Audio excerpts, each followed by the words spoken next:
దేవునికి స్తోత్రం కలుగును గాక. ఈరోజు 21వ రోజు శిల్వ ధ్యానం కదా. నిజంగా దేవుడు ఈ యొక్క 21 రోజు వరకు మనల్ని అందరినీ బలపరిచిన విధానం కొరకే దేవుణ్ణి స్తుతిస్తూ ఈరోజు వాక్య సందేశము అపోస్తలుల కార్యము 5వ అధ్యాయము 38వ వచనం నుంచి, book of acts 5th chapter 38th verse నుంచి తీసిన వారు చదివిసారు. కాబట్టి నేను మీతో చెప్పినదేమనగా ఈ మనుషుల జోలికి పోక వారిని విడిచిపెట్టుడి, ఈ ఆలోచనను ఈ కార్యమైనను మనుషుల వల్ల కలిగినదాయన అది వ్యర్థమగును, దేవుని వల్ల కలిగినదాయన మీరు వారిని వ్యర్థపరచలేరు. మీరు ఒకవేళ దేవునితో పోరాడే వారవుదురు సుమి.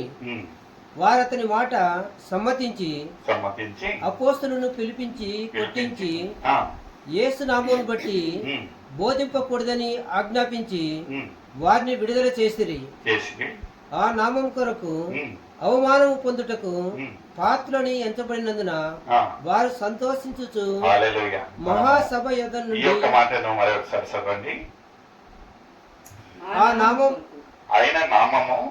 నామం కొరకు అవమానం పొందుటకు పాత్రమని ఎంచబడినందున వారు సంతోషించు. వింతగా ఉంది కదా ఈ యొక్క మాట. ఆయన ఒక నామమందు అవమానము.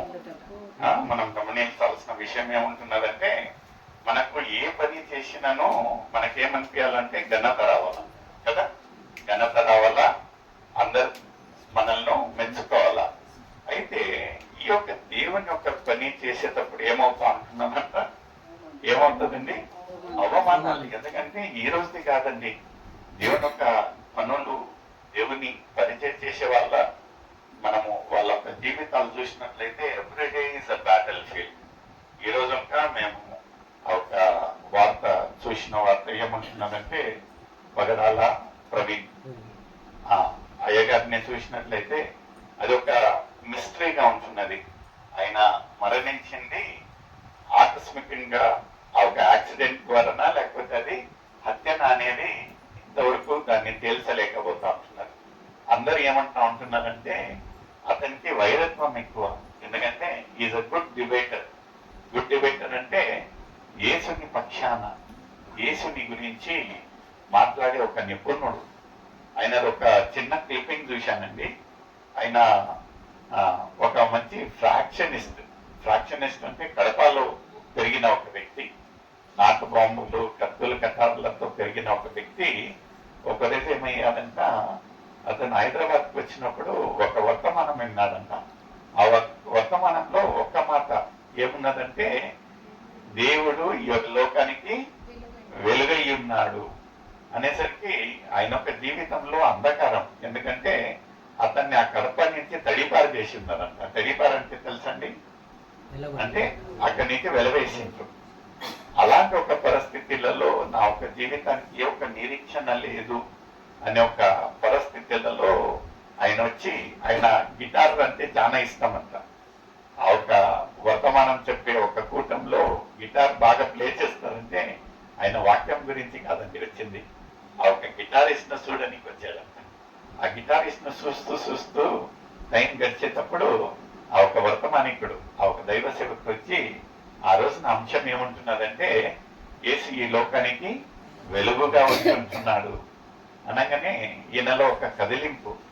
ఏమంట, అంధకారమైన నా యొక్క జీవితంలో వెలుగు అనేది ఏంటి అనేది ఆ రోజు విచారిస్తూ ఆయన పనుకొని మరుసటి రోజున ఉండే కూటాలకు వచ్చినప్పుడు ఆయన ఏమన్నాడంట, నీవు ఈ లోకానికి వెలుగుగా ఉన్నావన్న. ఏంటిది? నిన్నటి రోజున చూస్తే యేసయ్య వెలుగు అన్నాడు, అయితే ఇప్పుడు ఏమంటా ఉంటున్నా అంటే నీవు ఈ లోకానికి. అంటే మనము మన ఒక అంధకార జీవితాన్ని దేవునికి సమర్పించినట్లయితే ఆయన ఒక వెలుగు మన ఒక జీవితాలను ప్రకాశిస్తుంది. ఆ ఒక్క మాటతోటి ఆయన ఒక జీవితాన్ని మార్చాడు. ఈ బికమ్ సో స్ట్రాంగ్. ఎంత స్ట్రాంగ్ అయిందంటే, యేసుని గురించి 16 సంవత్సరాలు ఆయన ఏం చేశాడంటే రీసెర్చ్ చేశాడట. యేసు ప్రతి ఒక్కటి ఎందుకు అంత ప్రత్యేకత ఉంటున్నది, ఎందుకు యేసయ్య అంటే అందరూ ఏమైనాను ఆ హతసాక్షులు అంటే మరణించడానికి సిద్ధం ఎందుకు, ఏముంటున్నది అలాంటి ప్రేమ అని ఆయన అంత పరిశోధించిన తర్వాత 16 సంవత్సరాల పరిశోధన తర్వాత he became the best debater for Christ. ఎవరు క్రైస్తు గురించి క్రీస్తు గురించి ఏం చెప్పినానో, ఎలాంటి ఒక ప్రశ్న ఇస్తున్నానో, యు వాజ్ సో ఈక్విప్డ్. ఎంతగా అతను నిపుణుడయ్యాడంటే ప్రతి ఒక్క విషయం ఆన్ ద స్పాట్ అతను వాళ్ళతోటి డిబేట్ చేసేవాడంట.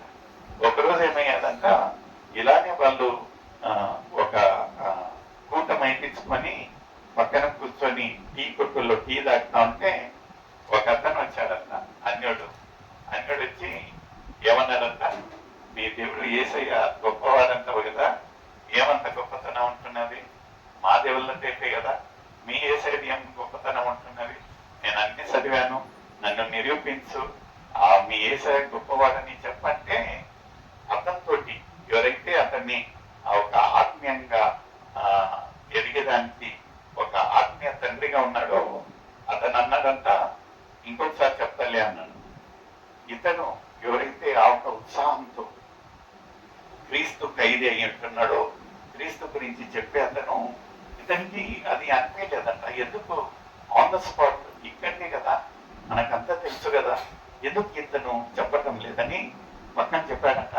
అయ్యా, రేపటికి సల్లారుతుంది, టాపిక్ హాట్గా ఉంది, మనకు తెలుసు మనం క్షమించే దేవుడు గొప్ప దేవుడు, జీవం కలిగిన దేవుడు, మన కొరకే, మన ఒక పాపాల కొరకే అయినా ఆయన ఆఖరి బొట్టు రక్తం వరకు దారపోశాడు, ఒక పాపకు ముద్దగా మారి ఉంటున్నాడు పరిశుద్ధుడు.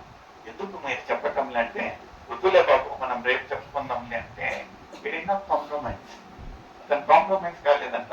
నా జీవితాన్ని నేను మార్చుకున్నది ఆ ఒక్క మాట గురించి, ఆయన ఒక క్యారెక్టర్ గురించి నా ఒక జీవితాన్ని మార్చుకొని ఈ రోజు నా యేసయ్యను ప్రశ్నించినప్పుడు నేను గమ్మున వెళ్ళాననుకోండి, అది నా ఒక దేవునికి అవమానం అని ఈ స్టార్టెడ్ టు డిబేట్ పబ్లిక్ గా ఓపెన్ ఛాలెంజ్ క్రీస్తు గురించి.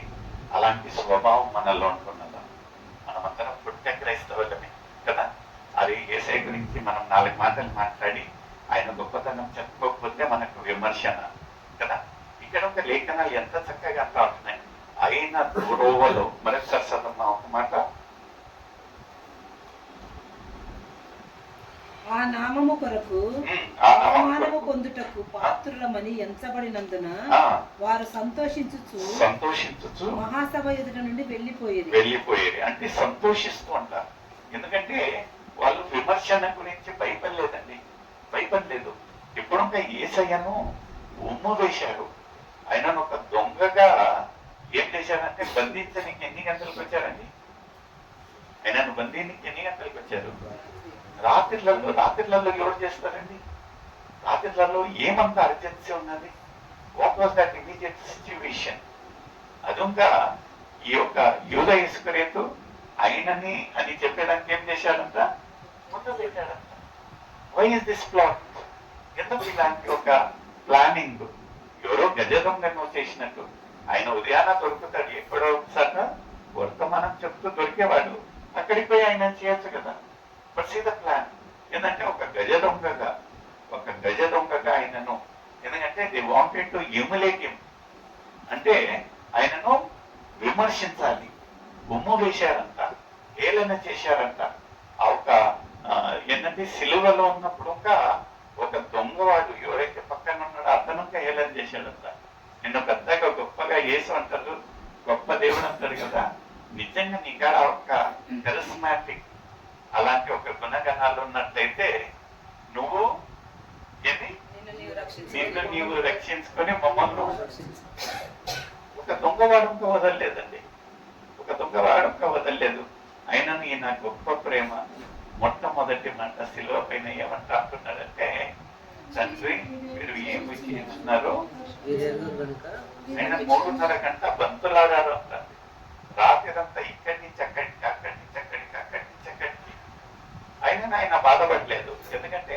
పరిశుద్ధుడు, అతి పరిశుద్ధుడు, దేవుని కుమారుడు ఏమైపోయాడంట? నీ పాపం కొరకే, నా పాపం కొరకే ఒక పాపపు ముద్దగా మారాడంట. ఏం మాట్లాడలేదు. అతను గడ్డం పీకారు, ముళ్ళ కిరీటం పెట్టారు, చేతులకు మేకులు కొట్టారు, విమర్శించారు, ఉమ్ము వేశారు. ఆయన ఒక దేహాన్ని ఉన్నవన్నాడు. ఎందుకంటే అన్ని గాయాలు చేశారు. ఆయన ఎవరి కోసం?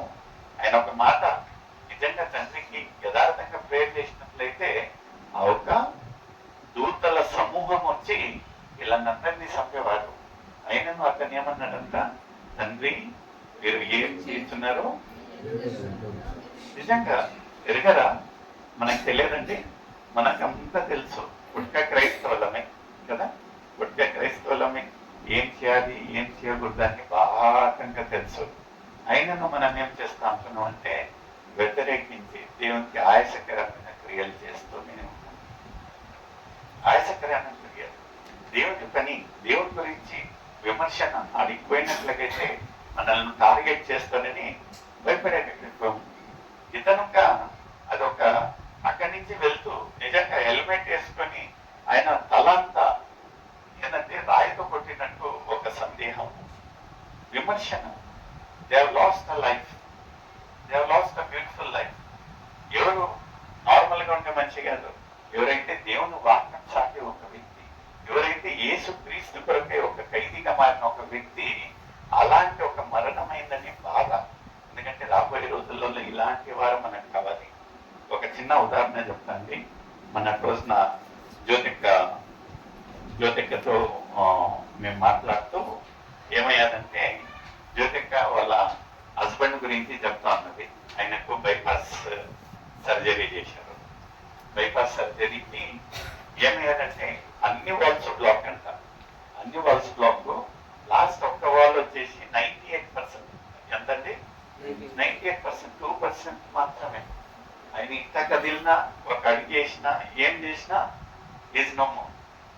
అలాంటి ఒక పరిస్థితులలో ఆయనను పెరంబూర్ హాస్పిటల్ కు తీసుకొని వెళ్ళి అక్కడ అడ్మిట్ చేసినట్లయితే ఆయన కన్నీటితో అప్పటి వరకు చాలా స్ట్రాంగ్ ఉన్నాడట. ఈమెకు చెప్తా ఉన్నాడట, ఏం భయపడతాకు, దేవుని చిత్తానని, ఏమయ్యేది అని అంతా గట్టిగా చెప్పేద్దాము. ఇంకా లోపలికి తీసుకొని వెళ్తుంటే నేను ఒక ఫోన్ చేస్తానన్నాడంట. ఫోన్ చేస్తానంటే ఎవరికి ఫోన్ చేస్తాను అనుకొని ఫోన్ చేపిస్తే ఆయన అతని ప్రాణ స్నేహితుడు ఫోన్ చేశాడంట.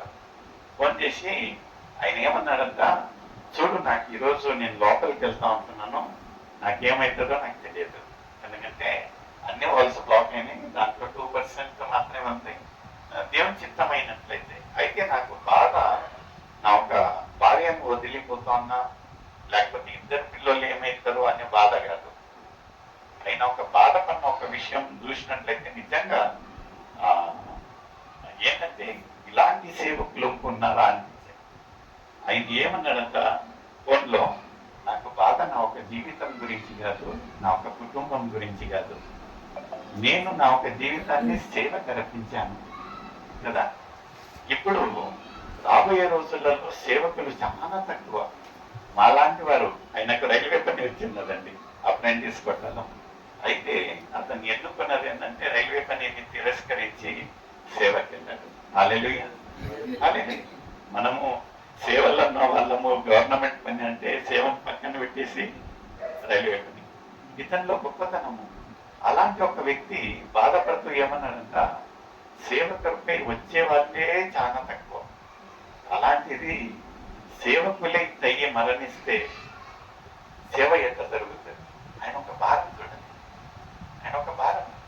ఆయన యొక్క ప్రాణం గురించి ఆలోచన చేయటంలా, కుటుంబం గురించి ఆలోచన చేయటంలా, భార్య గురించి ఆలోచన చేయటంలా, వాళ్ళ పిల్లల గురించి ఆలోచన చేయటంలా. ఆయన ఒక భారం దేని గురించి ఉన్నదంటే సేవ గురించి.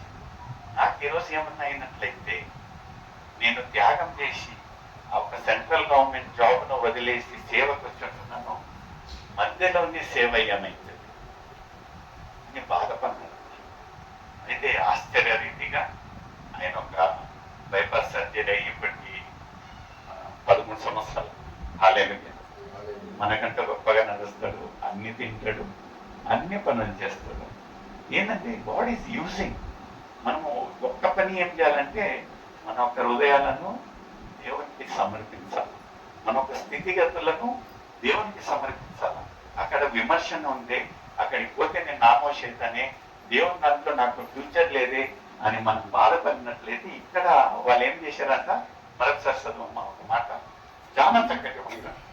ఆ నామము కొరకు అవమానము పొందుటకు పాత్రులమని ఎంచబడినందున వారు సంతోషించారు.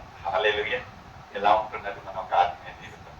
ఎలా ఉంటున్నది? సంతోషిస్తున్నామా, బాధపడుతున్నామా?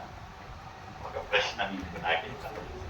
ఎందుకంటే ఈ యొక్క శ్రమల రోజులలో ప్రతిరోజు ఏదో ఒక రీతిగా దైవ సేవకుడు దేవుడు మనతోటి మాట్లాడుతాం. ఏదో ఒక అంశము, ఏదో ఒక వాక్యం ద్వారా దేవుడు మనం బలపరుస్తా ఉండగా ఎలా ఉంటున్నది? మనం ఒక్కసారి ఒక చిన్న శోధన వచ్చేదనుకోండి, ఉనికిపోయామంటే we cannot see the miracles. ఈరోజు ఒక అంశము, ఒక బ్యూటిఫుల్ మాట ఏమందంటే, your battles are going to change into blessings. Hallelujah. Hallelujah. Battles అంటేనే మనము భయపడతాం. అలాంటిది బ్యాటిల్స్ లను మనం దేవునికి సమర్పించినట్లయితే మన యొక్క జీవితాలు బ్లెస్సింగ్ గా మారుతాయి. హల్లెలూయా. ఇక్కడ ఒక నెహెమ్యా 8వ అధ్యాయము 10వ వచనం తీసి చదవండి.